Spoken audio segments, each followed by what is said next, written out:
The war in Ukraine continues to cast a long shadow over the region, a year marked by relentless violence and uncertainty. On May 5, 2025, a swarm of Ukrainian drones targeted Moscow, briefly shutting down airports and shaking the city's sense of security. While Russian air defense claimed to have neutralized most of the drones, the attack underscored the vulnerability of urban centers far from the front lines. This latest escalation comes amidst a grim backdrop of civilian suffering. Just days ago, Russian attacks claimed the lives of 5 civilians across various Ukrainian regions, adding to the already staggering death toll. The United Nations estimates that over 12,000 civilians have perished since the conflict began, a stark reminder of the devastating human cost of this war. These recent events highlight the urgent need for a peaceful resolution. However, the path to peace remains elusive, with both sides locked in a bitter struggle for control. As the war grinds on, the international community grapples with how to de-escalate the conflict and provide humanitarian aid to those caught in the crossfire. The situation remains fluid, with each passing day bringing new developments and challenges. On the battlefields of eastern Ukraine, the situation remains volatile, with both sides claiming victories and suffering setbacks. Ukrainian forces report stabilizing the front line around Pokrovsk, a strategically important city in the Donetsk region. However, Russian troops claim to have captured Lysivka, a village located just southeast of Pokrovsk, suggesting a potential shift in momentum.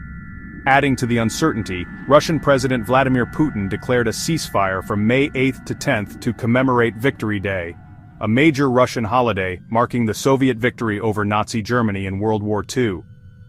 While this gesture could be interpreted as a step towards de-escalation, Ukraine remains skeptical.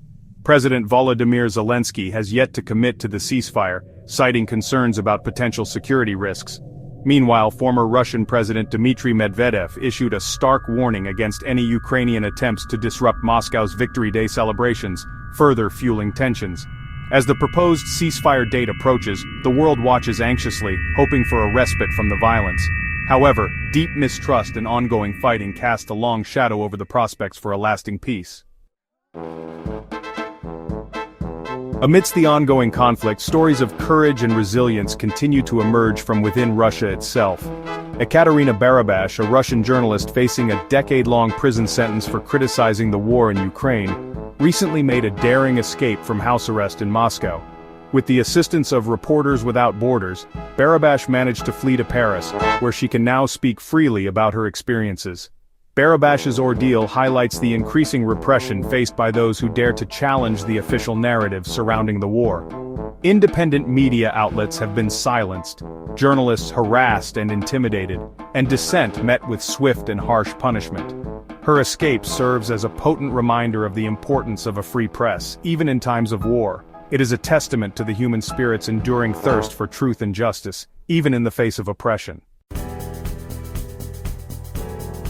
In a rare glimmer of hope amidst the ongoing conflict, Russia and Ukraine recently conducted a prisoner exchange, facilitated by the United Arab Emirates.